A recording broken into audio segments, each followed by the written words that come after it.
መጽሐፈ ምሳሌ ምዕራፍ 7 ልጄ ሆይ ቃሌን ጠብቅ፣ ትእዛዜንም በአንተ ዘንድ ሸሽግ። ትእዛዜን ጠብቅ፣ በሕይወትም ትኖራለህ። ሕጌንም እንደ ዓይንህ ብሌን ጠብቅ። በጣቶችህ ሠራቸው፣ በልብህ ጽላት ጻፋቸው። ጥበብን አንቺ እህቴ ነሽ በላት፣ ማስተዋልንም ወዳጄ ብለህ ጥራት። ከጋለሞታ ሴት ትጠብቅህ ዘንድ ቃሏን ካለዘበች ከሌላይቱ ሴት። በቤቴ መስኮት ሆኜ ወደ አደባባይ ተመለከትኩ። ከአላዋቂዎች መካከል አስተዋልኩ፣ ከጎበዛዝትም መካከል ብላቴናውን አእምሮ ጎድሎ ታየው። በአደባባይ ሲሄድ በቤቷም አቅራቢያ ሲያልፍ የቤቷን መንገድ ይዞ ወደ እርሷ አቀና። ማታ ሲመሽ ውድቅትም ሲሆን በሌሊትም በጽኑ ጨለማ፣ እነሆ ሴት ተገናኘችው፣ የጋለሞታ ልብስ የለበሰች ነፍሳትን ለማጥመድ የተዘጋጀች። ሁከተኛና አባያ ናት፣ እግሮቿም በቤቷ አይቀመጡም። አንድ ጊዜ በጎዳና አንድ ጊዜ በአደባባይ በማዕዘኑም ሁሉ ታደባለች። ያዘችውም ሳመችውም፣ ፊቷም ያለ እፍረት ሆኖ እንዲህ አለችው፣ መሥዋዕትንና የደህንነት ቁርባንን ማቅረብ ነበረብኝ። ዛሬ ስእለቴን ፈጸምኩ። ስለዚህ እንድገናኝ ፊትህንም በትጋት ለመሻት ወጥቻለሁ፣ አግኝቼሃለሁም። በአልጋዬ ላይ ማለፊያ ሰርፍ ዘርግቼበታለሁ፣ የግብፅንም ሽመልምሌ ለሐፍ። በመኝታዬ ከርቤንና አልሙን ቀረፋም ረጭቼበታለሁ። ና እስኪነጋ ድረስ በፍቅር እንርካ፣ በተወደደ መጠቃቀፍም ደስ ይበለን። ባለቤቴ በቤት የለምና ወደ ሩቅ መንገድ ሄዷልና፣ በእጁም የብር ከረጢት ወስዷል። ሙሉ ጨረቃ በሆነች ጊዜ ወደ ቤቱ ይመለሳል። በብዙ ጨዋታዋ እንዲህ ስታደርገዋለች፣ በከንፈሯ ልዝብነት ትጎትተዋለች።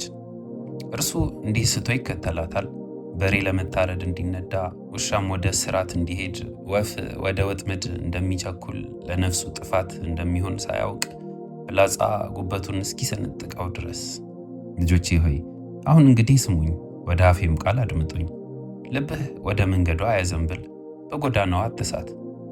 ወግታ የጣለቻቸው ብዙ ናቸውና እርሷም የገደለቻቸው እጅግ ብዙ ናቸው። ቤቷ የሲኦል መንገድ ነው፣ ወደ ሞት ማጀት የሚወርድ ነው። መጽሐፈ ምሳሌ ምዕራፍ 8 በውኑ ጥበብ አትጮህምን? ማስተዋልስ ድምጿን አትሰጥምን? በኮረብታ ላይ በመንገድ አጠገብ በጎዳና መካከል ትቆማለች። በበሩ አጠገብ በከተማይቱም መግቢያ በደጁ መግቢያ ትጮኻለች። እናንተ ሰዎች እናንተን እጠራለሁ፣ ድምፄም ወደ ሰዎች ልጆች ነው። እናንተ አላዋቂዎች ብልሃትን አስተውሉ፣ እናንተ ሰነፎች ጥበብን በልባችሁ ያዙ። የከበረች ነገርን እናገራለሁና ስሙ፣ ከንፈሮቼም ቅን ነገርን ለመናገር ይከፈታሉ። አፌ እውነትን ይናገራልና ከንፈሮቼም ክፋትን ይጸየፋሉ። የአፌ ቃላት ሁሉ ጽድቅ ናቸው፣ ጠማማ ዘወርዋራም አይደሉም። እነርሱ በሚያስተውሉ ዘንድ የቀኑ ናቸው፣ እውቀትንም ካገኟት ሰዎች ጋር የተስማሙ ናቸው። ተግሳጼን እንጂ ብርን አትቀበሉ፣ ከምዝምዝ ወርቅም ይልቅ እውቀትን ተቀበሉ። ጥበብ ከቀይ ዕንቁ ትበልጣለችና የከበረ ነገር ሁሉ አይተካከላትም። እኔ ጥበብ በብልሃት ተቀምጫለሁ፣ እውቀትንም ጥንቃቄም አግኝቻለሁ። እግዚአብሔርን መፍራት ክፋትን ይጠላል፣ ትዕቢትና እብሪትን፣ ክፉንም መንገድ ጠማማውንም አፍ እጠላለሁ። ምክርና መልካም ጥበብ የኔ ነው፣ ማስተዋል እኔ ነኝ፣ ብርታትም አለኝ። ነገሥታት በእኔ ይነግሣሉ፣ ሹማምንቶችም የቀናውን ነገር ይደነግጋሉ። አለቆች በእኔ ያዛሉ፣ ክቡራንና የምድር ፈራጆችም ሁሉ። እኔ የሚወዱኝን እወዳለሁ፣ ተግተው የሚሹኝም ያገኙኛል። ብልጥግናና ክብር በእኔ ዘንድ ነው፣ ብዙ ሀብትና ጽድቅም። ፍሬም ከምዝምዝ ወርቅ ይሻላል፣ ቡቃዬም ከተመረጠች ብር። እኔ በጽድቅ መንገድ ይሄዳለሁ፣ በፍርድም ጎዳና መካከል። ለሚወዱኝ ርስት አወርሳቸው ዘንድ ቤተ መዛግብታቸውን እሞላ ዘንድ። እግዚአብሔር የመንገዱ መጀመሪያ አደረገኝ፣ በቀድሞ ሥራው መጀመሪያ። ከጥንቱ ከዘላለም ጀምሮ ተሾምኩ፣ ምድር ከመፈጠሩ አስቀድሞ። ቀላያት ገና ሳይኖሩ እኔ ተወለድኩ፣ የውሃ ምንጮች ገና ሳይፈልቁ። ተራሮች ገና ሳይመሠረቱ ከኮረብቶች በፊት እኔ ተወለድኩ። ምድሪቱንና ሜዳውን ገና ሳይፈጥር የመጀመሪያውን የዓለም አፈር።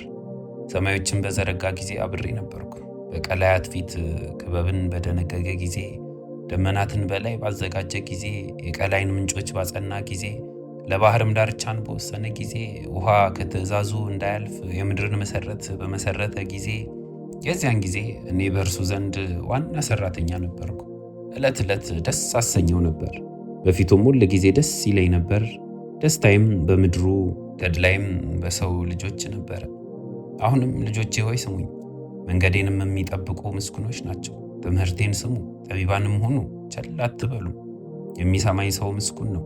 ዕለት ዕለት በቤቴ መግቢያ የሚተጋ የደጄንም መድረክ የሚጠብቅ እኔን ያገኘ ሕይወትን ያገኛልና ከእግዚአብሔርም ሞገስን ያገኛልና።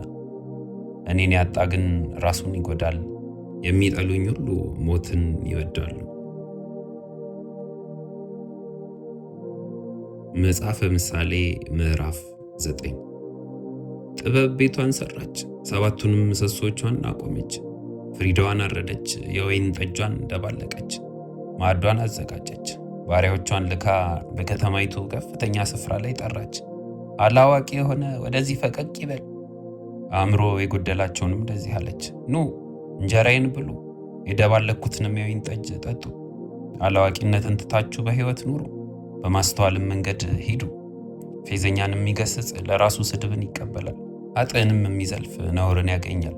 ፌዘኛን አትገስጽ እንዳይጠላህ፣ ጠቢብን ገስጽ ይወድህማል።